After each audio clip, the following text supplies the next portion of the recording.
KZSU-FM Stanford. Welcome to this inaugural Hearsay Culture Network edition of Hearsay Culture. My name is Dave Levine. I'm a professor at Elon University School of Law, as well as an affiliate scholar at the Center for Internet and Society at Stanford Law School, as well as a Center for Information Technology Policy at the University of North Carolina at Chapel Hill.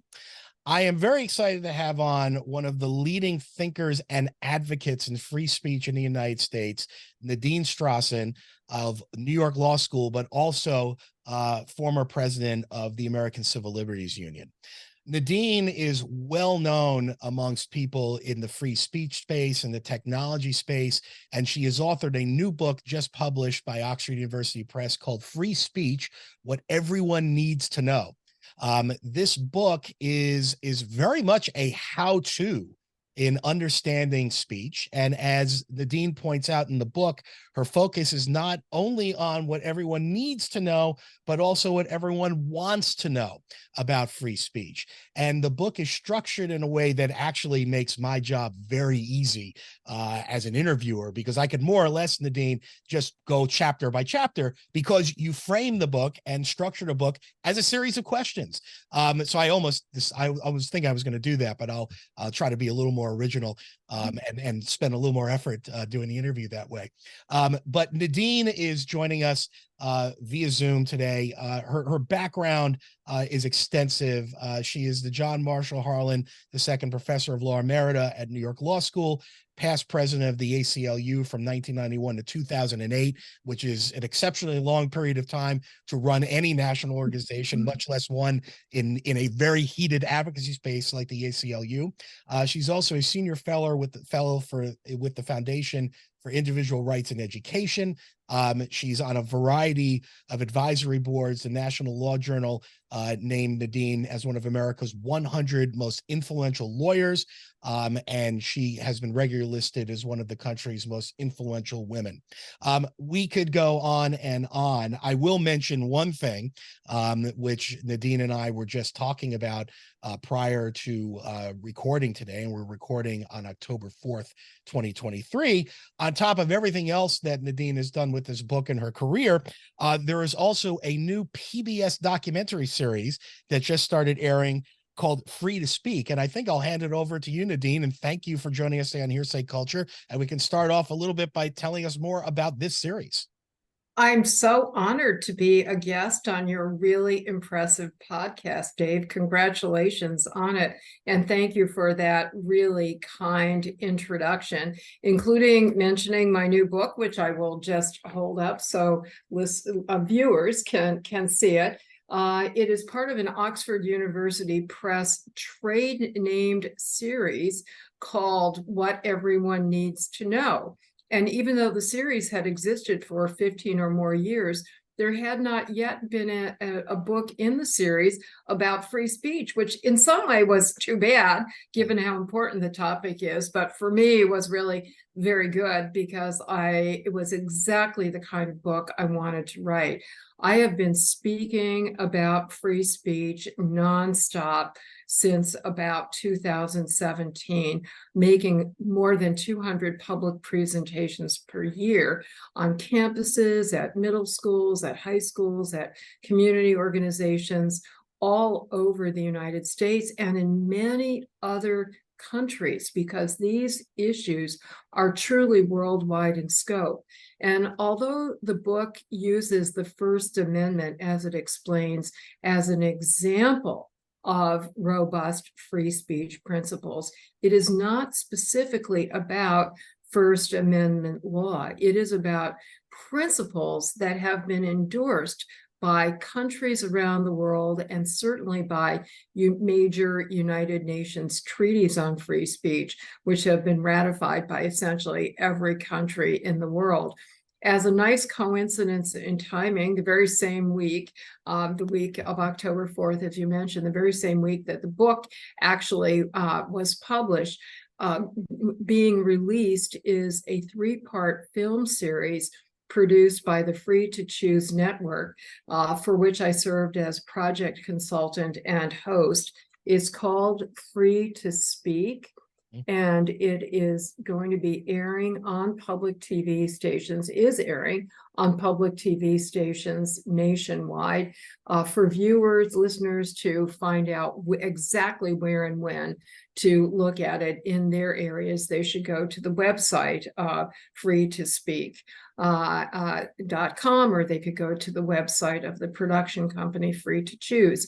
And in addition to the TV airing, Dave, it's also available on YouTube. And especially importantly, these films were made for educational purposes and for purposes of stimulating discussion and debate about free speech. So the website includes a treasure trove of resources, including clips about very specific topics, examples of discussion questions, material for organizing meetings, lists of additional reading, and so forth. So it's a great free resource for teachers, librarians, community activists, college professors, law professors, and students. Let's talk a bit about the book, and what I want to do is kind of talk about some of these fundamental issues broadly before we get into specific issues involving technology in the second half of the interview. I found it very interesting, although not surprising, that you dedicate the book to Salman Rushdie. And you share a particular anecdote from your own experience involving Rushdie. Well, perhaps you could share that with us. I had the great fortune of meeting Salman Rushdie, and this was not mentioned in the book, Dave, but it leads up to what is in the book. I met him in London when he was still deeply undercover and not making any public appearances at all. I had the great honor of delivering an opening lecture that was sponsored by a then new human rights chambers in Britain, focusing on international human rights. The founding partner, Jeffrey Robertson, originally from Australia, was somebody I had collaborated with for years. More recently, I think the firm has become known as the place where Amal Clooney also practices human rights law. But back when the Chambers was new, Jeff and his colleagues decided that they would launch their new international human rights law practice by sponsoring a lecture about international human rights. I had the great honor to deliver the first one. I believe this was around 1990, maybe even a bit earlier. And after the lecture, there was a reception at the Chambers. And in those days, people were still smoking up a storm indoors in London. And I thought it was like a hallucination. Suddenly, out of the smoke, I saw this person who looked a lot like Salman Rushdie, who had, of course, gone into deep seclusion a couple of years before, or in 1989, when the fatwa, the bounty on his head, was issued by the Ayatollah Khomeini. And sure enough, Rushdie was a client of Jeff's, of the firm's, and he had come specifically to ask me for the ACLU's possible assistance in helping him come to the United States.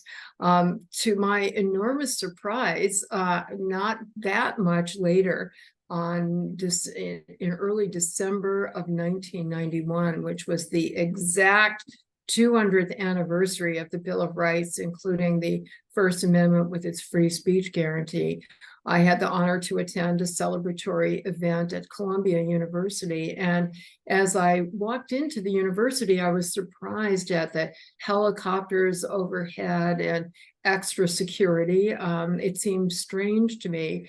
And then at the end of the formally announced program, which was quite impressive, very impressive speakers, a curtain pulls back, and who comes striding forth but Salman Rushdie? Even as I recall this, I'm getting chills, because it was such an act of courage for him, even with all of that security, to come out in public. Unfortunately, we saw even recently, all these decades later, that it is literally a risk a real risk for him to be out in public, lately leading to his loss of one eye and the use of one hand, among other injuries, as a result of the physical attack in Chautauqua a little bit more than a year ago. So, and to be clear, right, to listeners, right? I mean, we're talking about someone who was threatened by the Ayatollahs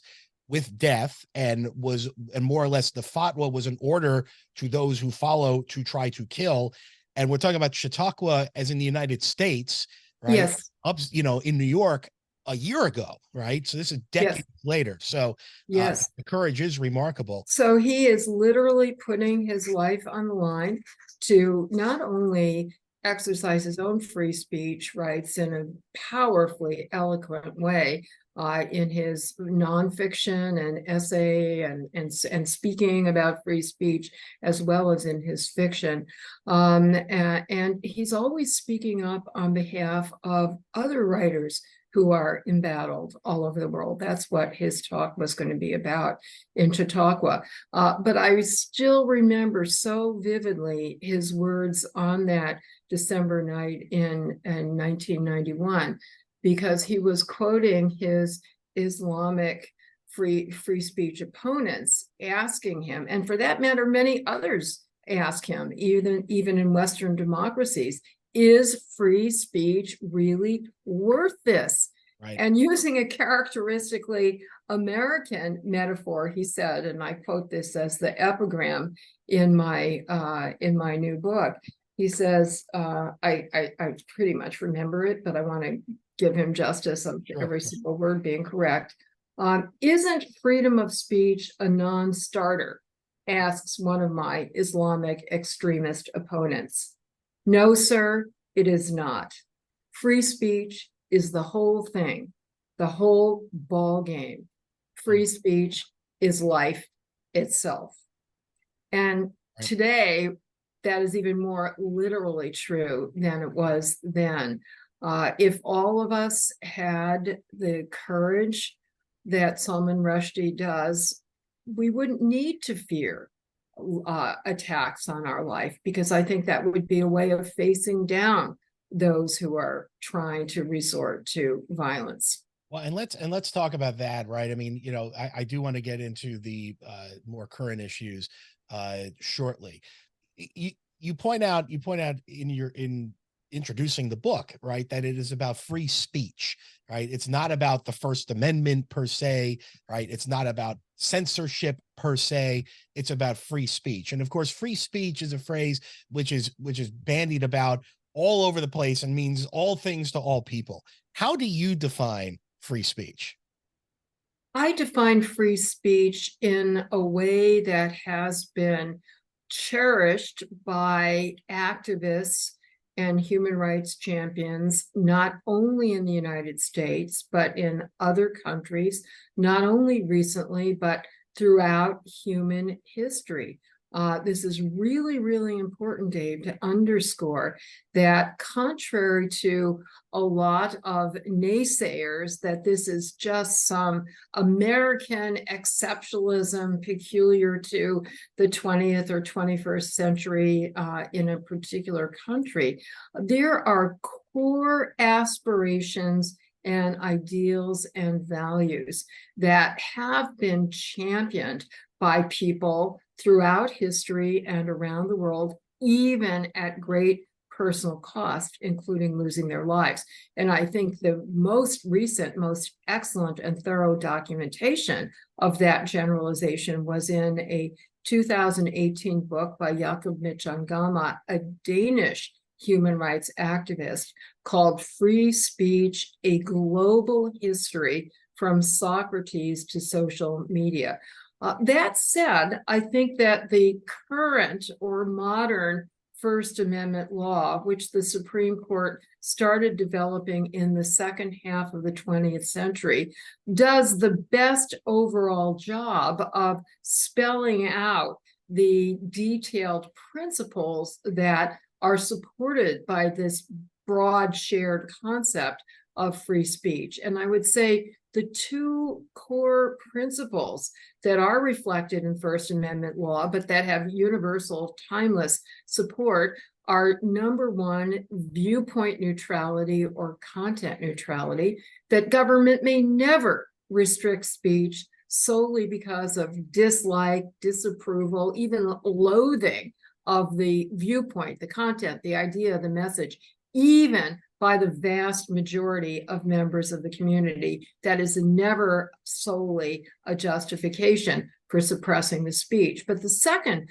core principle is, if we go beyond the content of the speech and its message and consider that message in its overall context, if in the overall context the speech poses an emergency, so this is often called the emergency principle, it specifically, directly, imminently causes certain specific serious harm, and there's no other way to avert the harm other than restricting the speech, then government does have the power to restrict the speech. And you put those two complementary principles together, and what they add up to is very commonsensical.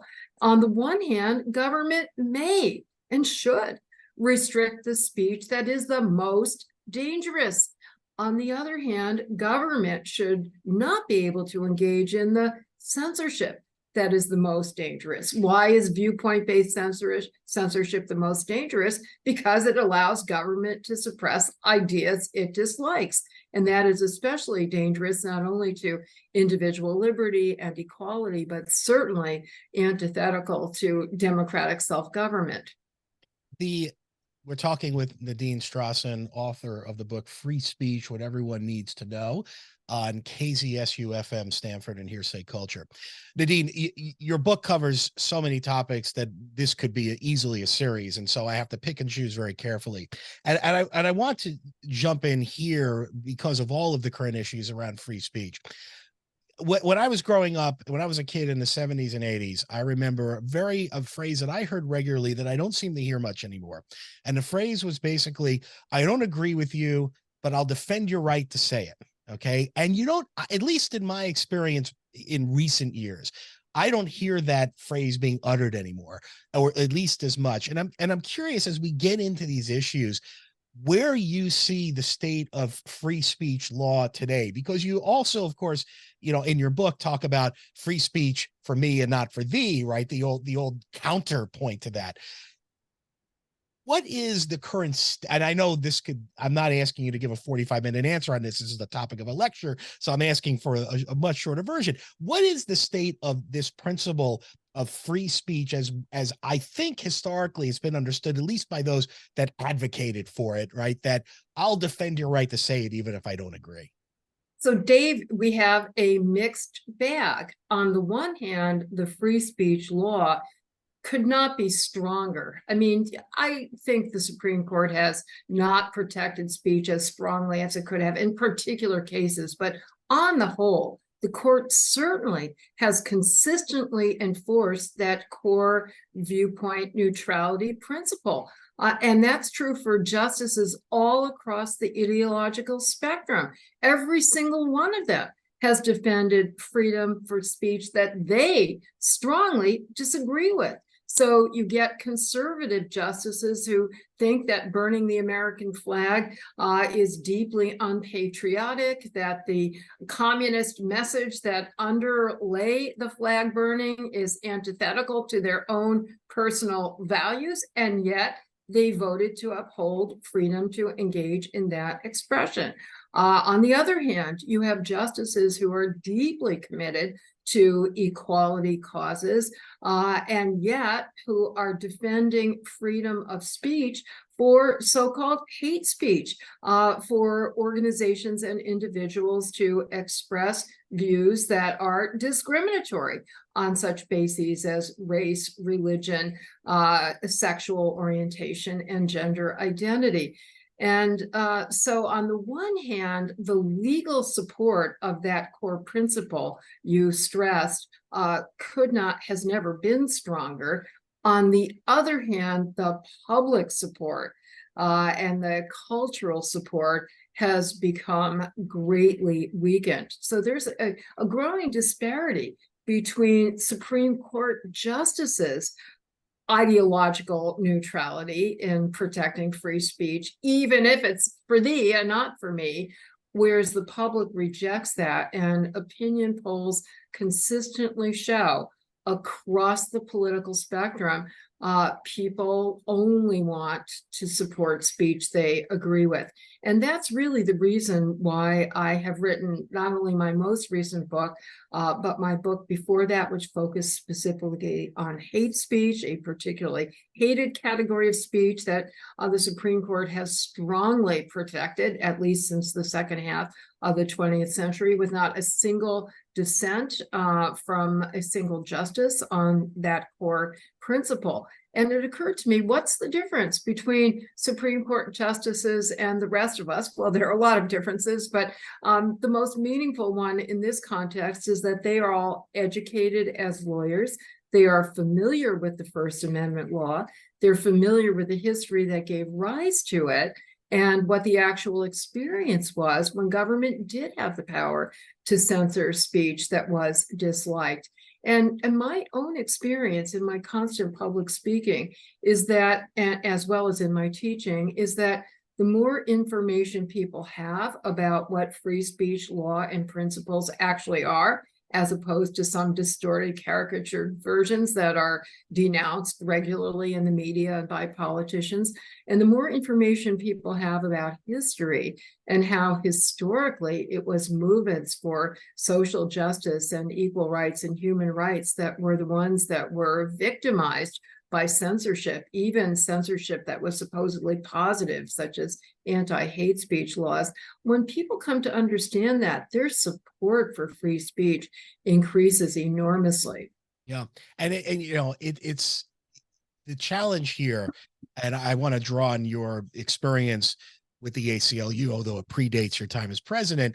But as I was working through your book and thinking about it, I kept going back to the famous pro-Nazi march in Skokie, Illinois, right? That goes back, a number of years now, where the ACLU supported, right, the efforts of Nazis, right, or Nazi sympathizers to march in Skokie, Illinois at a time when there were a good number of Holocaust survivors in the community.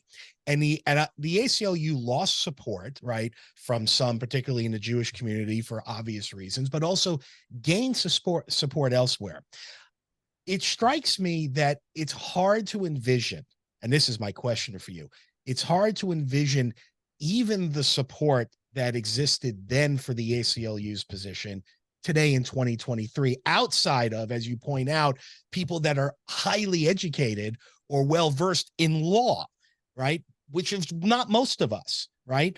The era of free speech as being something, at least in the modern era, that was baked into, right, the American ethics seems to have eroded. So I'm curious, and I'm not asking for you to take a crystal ball out, but I'm asking for your educated take. Am I right to be skeptical about how not the ACLU, but how the public would view a Skokie-like march in 2023 by those, to be clear, who are not themselves Nazi sympathizers? Dave, I know that today most people would look not at the underlying principle, but at the message. And throughout my adult lifetime, that problem has been pretty persistent. It's always been a challenge to explain the ACLU is not defending Nazi ideas. The ACLU is not defending pornographic expression. ACLU is not defending violent videos. The ACLU is not defending indecent online expression. The ACLU is not defending tobacco advertising, to mention just a few of the controversial expressions that many liberals have opposed in substance, and also have opposed the ACLU expending resources to defend free speech for these particular controversial messages. And I say this not at all in a condescending way, because it's just common sense to look at the particular message and ask, is society benefited or harmed by this particular message? You have to really roll the camera back and look at the situation from a much more abstract theoretical level, which most of us, certainly including most politicians and even media, don't engage in. And that's to say, are there some underlying principles here that could have a negative impact on ideas or a positive impact on ideas that are dear to us? It's very hard to explain that in a soundbite. So we're always accused of defending the Nazis. In a court brief, though, in that case, we were able to point out that the very same arguments that were understandably made by the Jewish community, including many Holocaust survivors in Skokie, Illinois, that the speech was emotionally traumatizing to them, that it could possibly incite violence given the particular makeup of their community, that it was antithetical to their sense of human rights and dignity and community. Those very same arguments had been made just a few years earlier by opponents of Martin Luther King demonstrators in another town equidistant from Chicago called Cicero, Illinois, that had a very different demographic. In fact, a Time magazine story, a major magazine of the era, described Cicero, Illinois as Selma, Alabama, without the Southern accent. So to the people who lived there, it was as dangerous, as emotionally upsetting, as antithetical to their personal and community values as the Nazi speech was in the Skokie context. It's hard to say that in a soundbite. Right. But if you have the opportunity, as thank you for providing me an opportunity to explain it in more detail, people really do tend to come around. But it's a constant effort, and every generation has to rethink and relearn these lessons because they are not intuitive. You're listening to KZSU-FM Stanford and Hearsay Culture. This is my PSA very quickly. Very excited that we have relaunched Hearsay Culture as the Hearsay Culture Network, and you can find out more about our new shows and new hosts by going to hearsayculture.com. And to address that issue very quickly, I'll just say I'm staying on KZSU as long as KZSU will have me, and I'm very proud of my, at this point, over 15-year relationship with KZSU. In addition, I urge you, if you like what you're hearing on KZSU, to consider making a donation, because KZSU is a nonprofit, non-commercial radio station at Stanford University. Do reach out by emailing donate@kzsu.stanford.edu or going to KZSU's website. Nadine, before we turn to some of the more recent immediate issues of the day, two additional questions. One, which I suspect listeners right now might be curious about. Just yesterday, former President Trump had a gag order issued against him by the court in New York because of statements he had made disparaging court staff and others on Twitter, or X, formerly known as Twitter. Gag orders against a former president, notwithstanding, we all stand in front of the rule of law. Putting that aside for a moment, gag orders themselves sound really un-American, particularly, at least in one sense, particularly where you have someone who is on trial and, putting aside the merits of the defense or the case or even the wisdom of saying it, is attempting in some way to speak and share his own views with regard to what is a public hearing. How are gag orders defensible in the face of free speech principles? Excellent question, Dave. And what I say now is not going to necessarily apply in detail to the specific gag order at issue, because let me preface what I'm going to say, paraphrasing the court's holdings, that every situation turns on the particular facts and circumstances. The judge has to do a very careful evaluation of, on the one hand, what are the free speech merits of allowing the speech to go unimpeded, in terms of not only the speaker's right to communicate information and ideas, but the very important associated free speech right of listeners to hear the information and ideas, rights that have always been deemed of special importance when the speech is about a matter of public concern, which certainly is true here, and certainly when the speech is about public officials, public figures, as I understand Trump's statements at issue to have been. So there is very strong weight on the pro-free speech side. On the other hand, the Supreme Court and let me add one other factor that weighs very heavily on the pro-free speech side. A so-called gag order is a form of prior restraint, stopping somebody from saying something in advance as opposed to after the fact punishment, which, going back to the very earliest days of our republic, was, and even in Britain before us, was considered to be the most blatant, egregious form of an unjustified speech restriction. So there's a lot on the pro-free speech side that weighs against any gag order. That said, starting, I believe, in the 1970s, the United States Supreme Court started to hear a series of cases in which these gag orders, which had been imposed specifically for the purpose of preserving due process, preserving fair trials, preserving the rule of law, these very important countervailing concerns, the argument was sometimes will warrant some limits on what some participants in a forthcoming trial may say. And the Supreme Court agreed with that argument. In other words, it did not say that this kind of gag order is categorically or automatically unconstitutional.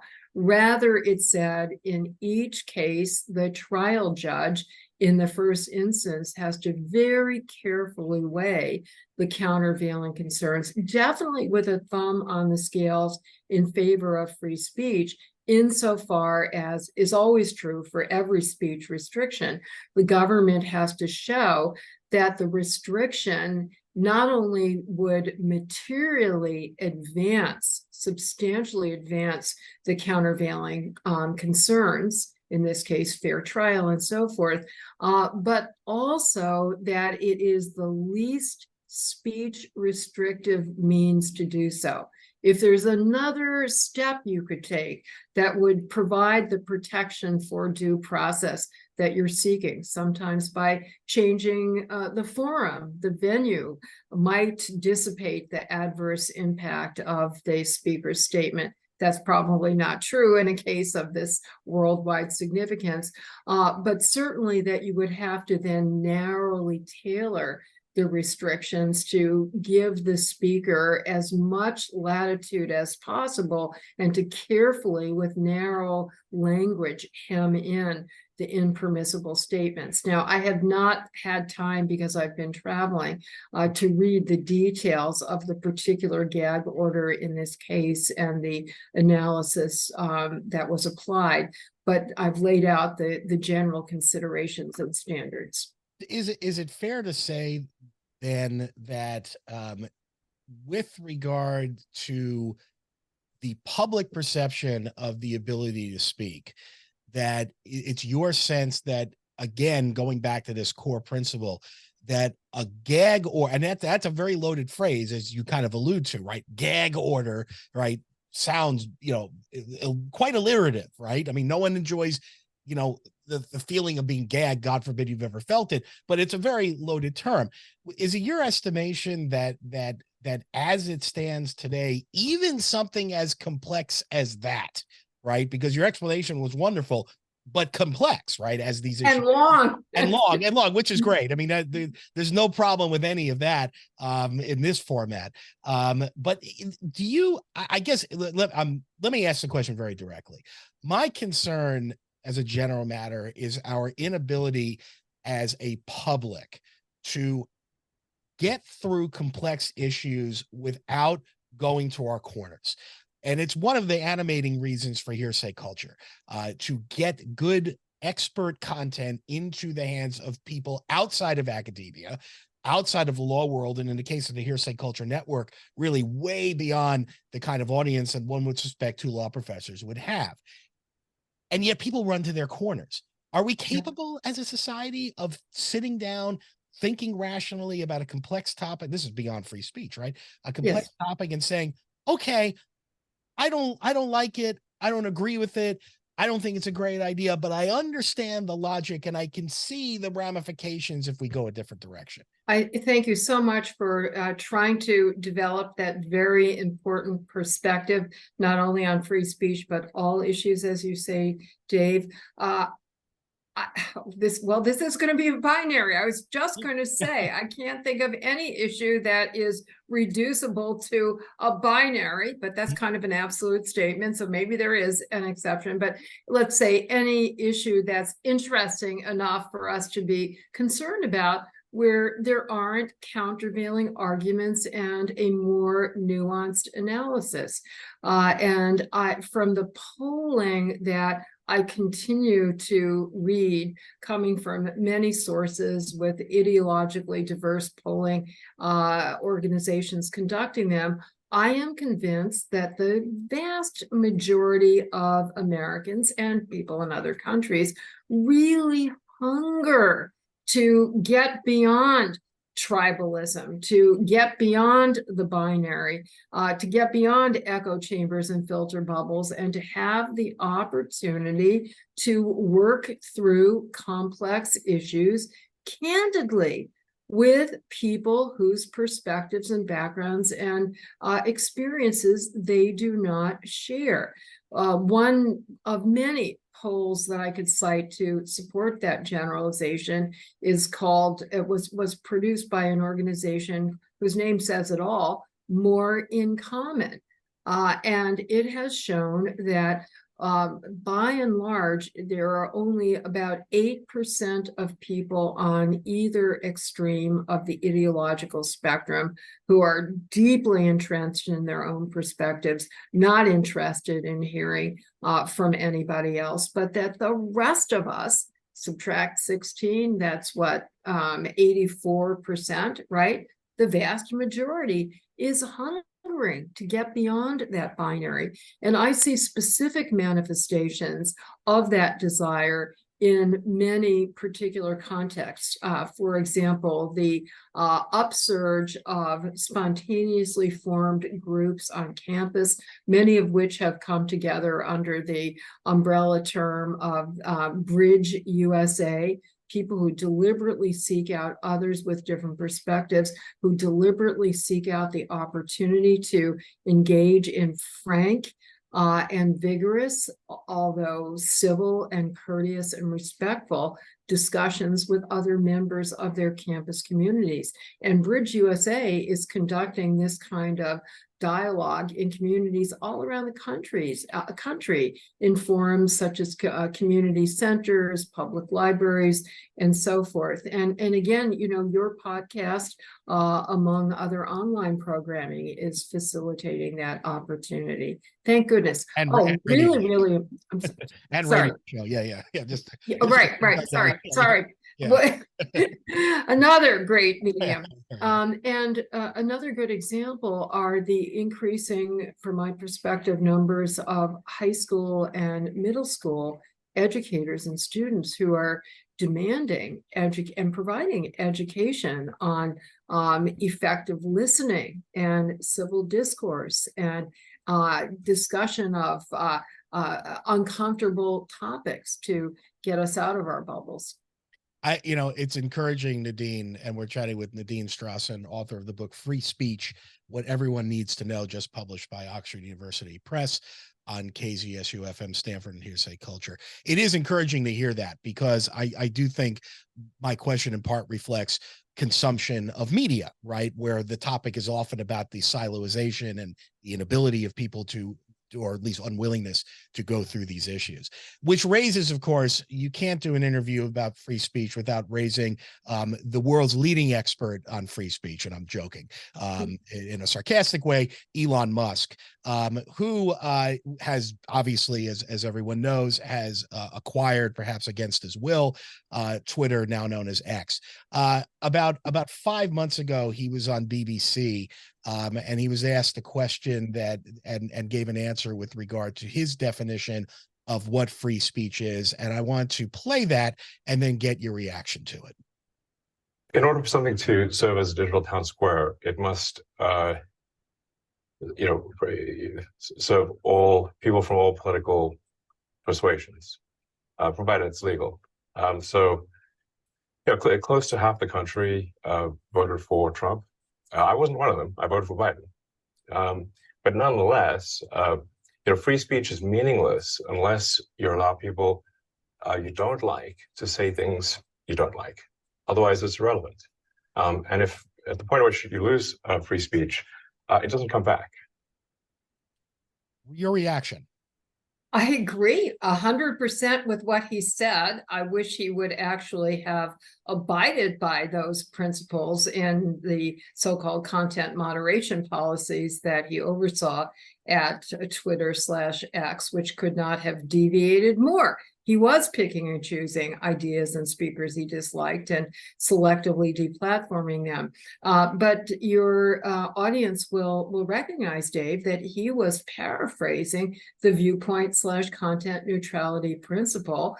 He alluded to the emergency principle when he said, so long as the speech is legal, because if the speech did rise to the level of posing an emergency, it would not be legal. So in a very short soundbite, he did capture the essential core free speech principles, with one caveat, and that is, as a private platform, Twitter/X is not bound by the First Amendment at all.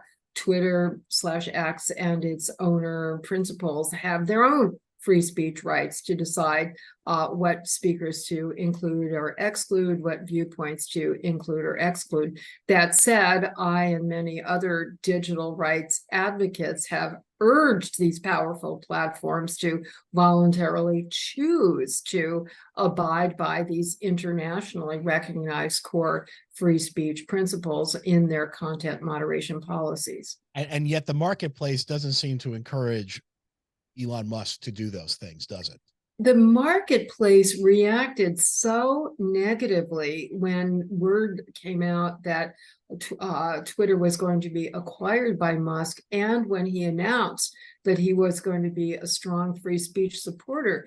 Free speech had become so controversial, Dave, that there was a complete uproar, including from the traditional media.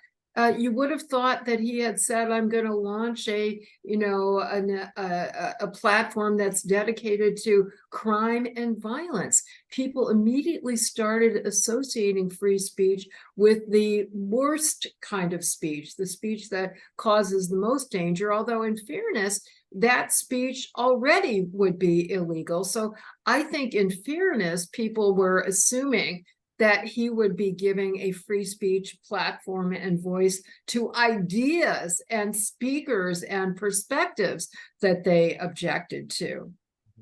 You know, it brings us, in the remaining about 10 or so minutes that we have, and I don't want to get into the weeds of it, to Section 230 of the Communications Decency Act, which I know you support.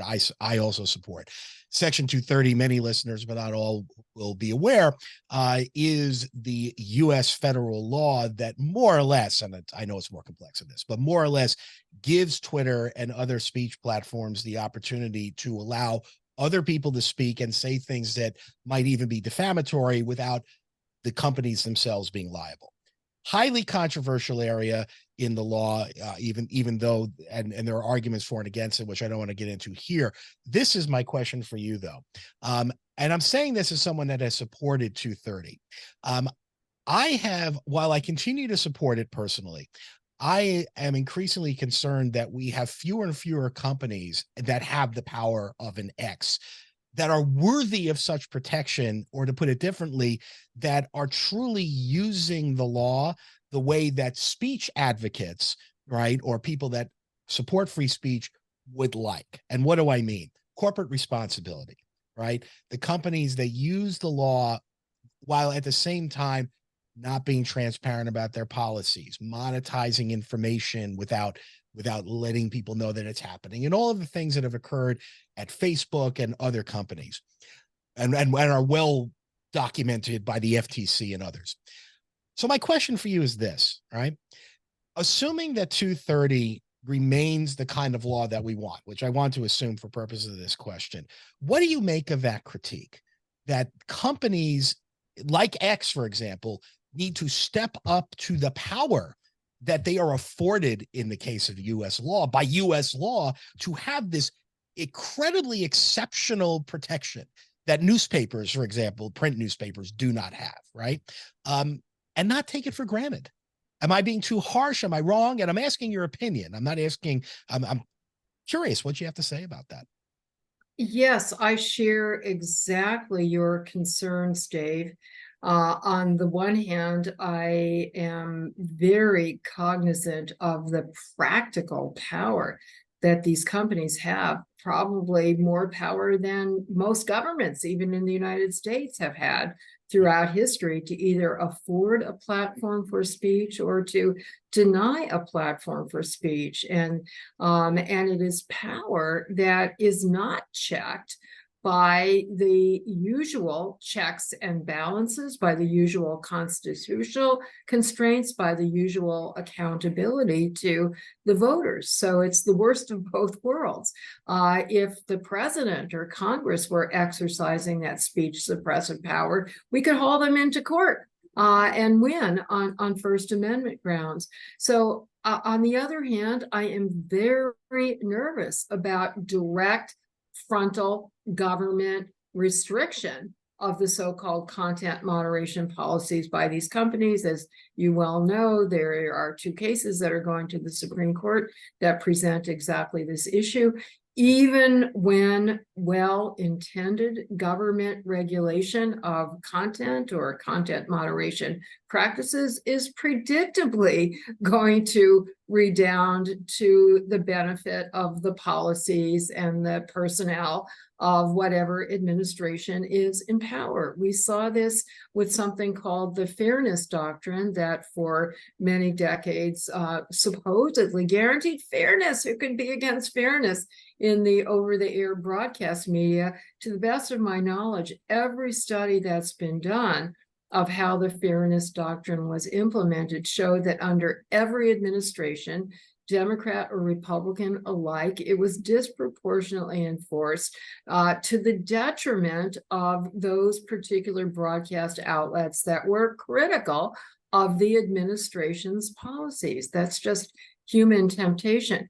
That said, I am very openly disposed toward, and I'm not going to be more conclusive than that because these are such complex matters, they warrant studying.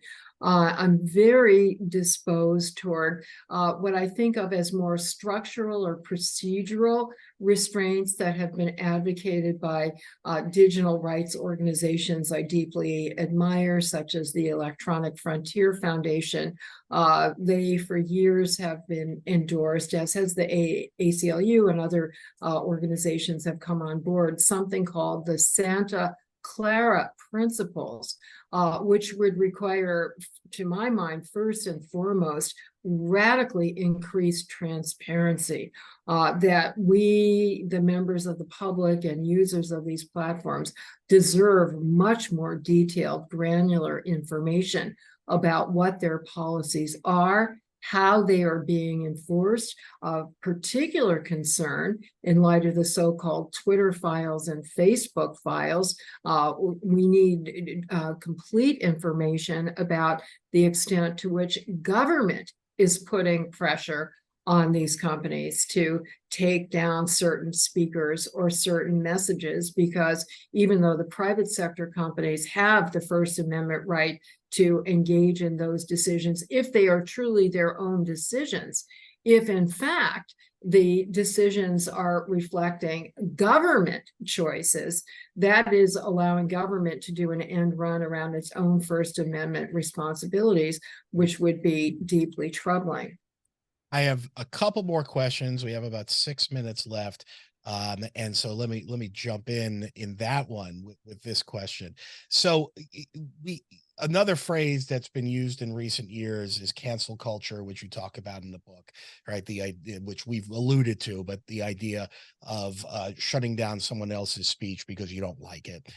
But we also have a corollary, which I want to ask you about, which is a bit in the weeds of academic institutions, but is highly relevant, which is the idea of the safe space, right? The notion that and I'm asking about and addressing academic institutions, that academic institutions, so the argument goes, should have spaces where people can feel safe to speak their minds, but also, at least as I understand the concept, right, not have to hear other speech or other commentary that that they choose not to. Now, I want to put aside violent speech and threatening people's lives, which we know is, crosses a different line that academic institutions wouldn't support. But as someone who trains lawyers, and you train lawyers as well, I've always been cautious and concerned about the idea of a safe space within a law school, precisely because lawyers have a professional obligation to be able to take on, with facts and evidence and logic and law, right, arguments with which they personally disagree, and even arguments which are reprehensible. And so the idea of the safe space, to me, in some ways, in very fundamental ways, is antithetical to what, as lawyers, we professionally have to do, which is not a popular viewpoint in lots of areas. What's your critique of that reasoning, of that analysis? I completely agree with you, Dave. And let me quote somebody else who used the same word that you used, antithetical. Ruth Simmons, who was the first Black woman to be an Ivy League president, the first woman to be president of Brown University. She then went on to become president of a historically Black university. And many years ago, in one of her inaugural speeches as the Brown University president, when there was already agitation, at least at Brown, for so-called safe spaces to be sheltered from ideas, at her opening convocation lecture at the beginning of the academic year, it was outside, and she said very dramatically, education is the antithesis of comfort. If any of you come here seeking comfort, and then she pointed, she said, go through yon iron gate. But if your goal is to be educated so that you can fight for change and fight for justice and stand up for your community effectively, then come here and be uncomfortable.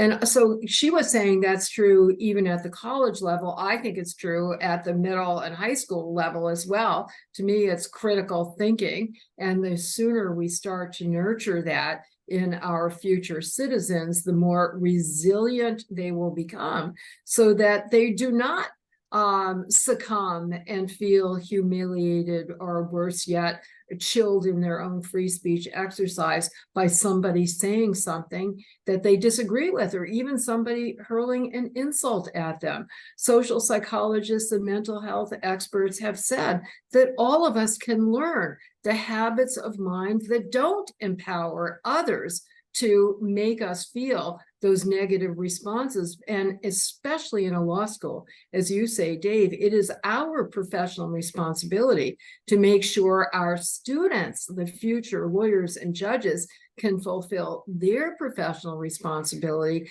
not to wither in the face of reprehensible ideas or expressions, but rather to be emboldened and empowered to eloquently and forcefully and persuasively rebut and reject those ideas and those expressions.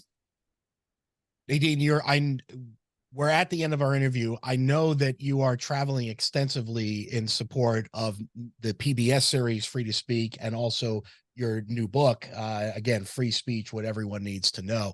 Very quickly, where can people meet you in person or see you in person coming up? I know you've got a bunch of dates. I don't know, I don't want to put you on the spot, but any you want to highlight here? Well, the next trip for which I'm departing today, Dave, is for the inauguration of a new Center for Freedom of Inquiry and Expression at the University of Chicago. And I'm very honored that I will be participating in the opening keynote conversation with the president of the University of Chicago, who is very supportive of and committed to free speech. John Haidt, an eminent social psychologist who co-authored The Coddling of the American Mind, is one of the other participants in that conversation. And then I'm speaking at campuses all over the country. But I want to, and just about everything, without exception, is now recorded on YouTube. So, including the University of Chicago events. So, if people are interested in hearing what I have to say or about free speech, because that's what I'm always talking about, if you just Google me, you will find many, many opportunities. But I think the most important is this radio show. Thank you. And I'll tell you, Nadine, I mean, there is so much to talk about in this book, and so many issues. I do recommend it. Put aside law students and lawyers, right? I really recommend it as a general matter for those that want to understand free speech better in very well written but layman terms, right? It's not written for lawyers per se at all. It's really written for a broader audience. Nadine Strossen of New York Law School, former president of the ACLU, author of the book Free Speech, What Everyone Needs to Know, and as well involved in the creation of Free to Speak, the documentary on PBS. Thank you so much for joining us on Hearsay Culture today. I invite you back in the future, and I appreciate you taking the time to educate my listeners. I am so grateful, Dave, and I heartily accept your invitation, and all of the witnesses to remind you of that. Excellent. And we will do that. Thank you so much for listening today on KZSU to Hearsay Culture. Again, go to hearsayculture.com to learn more about the new and exciting shows on the Hearsay Culture Network just launched, and continue to listen to KZSU for more diverse programming. Have a great day.